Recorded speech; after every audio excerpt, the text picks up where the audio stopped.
There are certain guys who play awkwardly. Kelly Olynyk, if you watch him, he's not getting style points. He's out there for a reason. Rodman used to get tangled up with Karl Malone or whoever the best player on the other team was. Rodman always found himself sort of in a game of Twister there. It just felt like it was an awkward moment, awkward angle, and Kevin Love paid the price. Mike Tirico called the game for the Mothership. Mike joins us now. What did you see on that play, Mike? Hi, DP. When I saw it live, I thought a similar thing. I thought it was a foul on Olynyk. You're in a very gray area when you try to guess intent and get into a person's mind, but I didn't think it was something that he was trying to hurt him. If you go back to the very beginning of the play, when the shot goes up and they're under the basket in the lane, Kevin Love has his arm locked around Kelly Olynyk. Then Olynyk tries to get his arm free, and then as they're going for the ball, even I said it as I called it, Olynyk pulls on that arm of Kevin Love, the exact words I said, and that's what he did. That's a foul. I didn't think he was trying to go after him maliciously, and I'm going to try to separate his shoulder if this ball ricochets long after we've been underneath for a call. So I heard Doug Collins and Jalen Rose in our studio. I heard Barkley, Shaq, and Kenny in the TNT studio. I heard Bruce Bowen, Rick Fox. Those are all guys who played it and been a part of it. They all thought it was not intentional but unfortunate, and I thought that live, and I'll still stick with that. What about the officiating in an elimination game? It felt like they let him play a little bit more, or there was something else going on. Seemed to be an undercurrent there, Mike, with aggressive play. I think it built. Yeah, I think it built, Dan. I think Boston came out, and even during the series, before Game 2, I believe, you get Jay Crowder, who's guarding James, and he said, I'm not intimidated. He was asked a question, does anybody on the Cavs team intimidate you or LeBron? He said, no, nobody intimidates me. And it's going on and on. So maybe that built the undercurrent. It was more physical. The Celtics committed 3 playoff-type fouls in Game 3. I didn't think the first quarter, when you watch the first quarter, there's normal Game 4 jostling. There was not a lot of cheap shot stuff going on. And then once the Olynyk thing happened, I think things changed. And Perkins did exactly what you would want your quote enforcer to do. Now, I'm not saying you want a guy to start an altercation in any stretch, but that's what Kendrick Perkins is there for. He is there to make sure if you're guarding LeBron and you're giving him a hassle, guess what? We're coming back after you. And he did it by setting a hard screen. Maybe it was a little illegal. That's okay. We've seen that for 25, 30 years in the NBA. So once they got to that point, they had to tighten it up. And Steve Javie, who's done this for 25 years, said it best right on the air. He said he would have thrown Perkins out to just cut it out.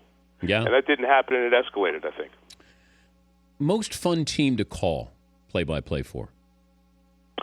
Right now, it's Golden State, I would say. The way Houston's playing, it's a similar type of thing. We did Houston-Dallas Friday night. It was 130-128 in regulation. I was looking for Don Nelson, not Donnie Nelson, the GM of the Mavs, his dad, who's sitting in Maui making money and enjoying life. And that was a fun game to call. It's nice to see the flow of basketball that we saw 15, 18 years ago. But I'd say those teams right now for sure. Do you think the three-point shot is bad for basketball? No, I think it's good. I think it's just it's like an electric fence. It's almost like, think about the points you would have put up if you played in that era. Sorry, I didn't mean to imply you were old, but guys are outside that line, and they're using it almost as it's a screen setup and guarding people as such. I think college should push it back to the international distance, but for the pro game, no, I think it's fine. The fact that the analytics guys have gone this way, let's see if a team can win a championship shooting threes at the rate Golden State and Houston have this year. It'll be interesting to see because, as we know, when defense gets better and pressure gets tighter, the opening on that hoop seems to get smaller. So let's see if guys can overcome that, and one of these true three-point shooting teams can go all the way. Talking to Mike Tirico, the Mothership, joining us, Dan Patrick Show. The only reason why, and I love the three, but it forces teams to be stationary. And I think when you get that free flowing, now Golden State's different. They'll rely on the three when they need to, but they're such a great passing team, a very underrated passing team. I was watching the closeout game against New Orleans. 6 different times they made an extra pass, and that's how you win championships. Not just relying on that jump shot, but I just don't like to see guys standing around inside-outside game, and that's why I think sometimes we're too dependent on the three. Right, but think about this, Dan. With the way people are allowing the three to be shot, the number of attempts, think about how really dominant a true big man can be. And while we keep saying that the big man has disappeared from the game, with all that space, because of the spacing with three-point shooters, you can make a big man more effective. Look at how good Dwight Howard was in that third game of the Dallas series, and even the start of the first game before he got in foul trouble. When you have the floor spaced and you don't have somebody to come double, that's terrific. That's why I think the Kevin Love injury is so awful for Cleveland, because he's so good at spacing the floor. While it's not a traditional big man, it allows Kyrie and LeBron to come in, and you are compromised. You give them a double team, they find Love in the corner, they find somebody open. That's why I think this injury for Cleveland is really painful for anybody who loves basketball, because the way they're constituted and the design can't be executed with, Tristan Thompson can get his rebounds, James Jones can take and make some of his threes, but Love did all of that in one body, and I think this hurts that significantly.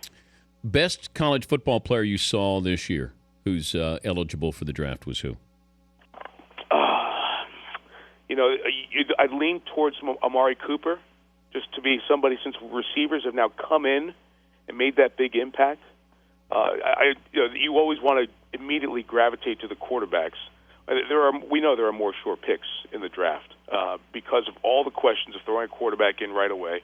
I'd like to know that Dante Fowler at 6'3" and 260 as an edge rusher on a 3-4 team can have an impact right away. You would think that, but the receivers have now come in with the way the rules are a little bit different, and I loved what Amari Cooper did. If I had a decent quarterback or I had a decent chance there and needed a number one receiver to go with others, I'd love to have him on my team. Would you take Jameis Winston if you're Tampa? I think you have to. Because go look at the playoffs. Go look at Arizona. Arizona is the perfect example of this theory that I think a lot of people have. If you don't have a quarterback, you don't have a chance. Yep. If you go back to their playoff game against Carolina, they had a chance in that game, but they didn't have a quarterback who could get the job done. And that robbed them of their opportunity to keep winning games like they did. So if you're Tampa and you're looking around, how do we give ourselves a chance to be a better team? You have to have a quarterback, and you do your due diligence and all the off-the-field stuff, but from what you've seen with the on-the-field, you know that Winston has the offensive background that he's come through, that he can do it at this level. So I think you almost have to. The pivot point becomes, to me, Dan, just what happens at 2. Does somebody really want Mariota bad enough that they make the big trade with Tennessee? Or if nobody does Tennessee say, you know what, we'll take him and figure it out? That's the first of those significant pivot points in the draft. What's your schedule the next 2 weeks? I am no draft. I am waiting on the NBA playoffs. All these short series, I might actually do less games than I thought, but we'll be NBA playoffs next couple of weeks.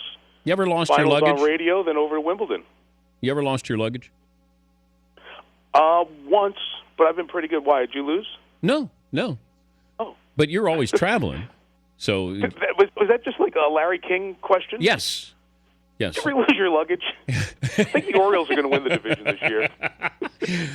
I like what happens to the skin of the apple when you make apple pie? I like Sharpies. That's perfect. Why are my pennies always Monday column? Oh, I know. Today. Now it's his Twitter feed. Do you see him on Twitter on Sunday nights? No. Oh, you got to check it out. King's things. He bangs out like 25 or 30 of those. I love pine trees. They're just the greatest stuff ever. But that was a good Larry King question from you. That was strong. Thank you. Why are my pennies always tails down? Is there anything better than getting a shiny new penny? Yeah. Safe travels. King's things. See you, buddy. Bye. Thanks, Mike. Mike Tirico on Mothership.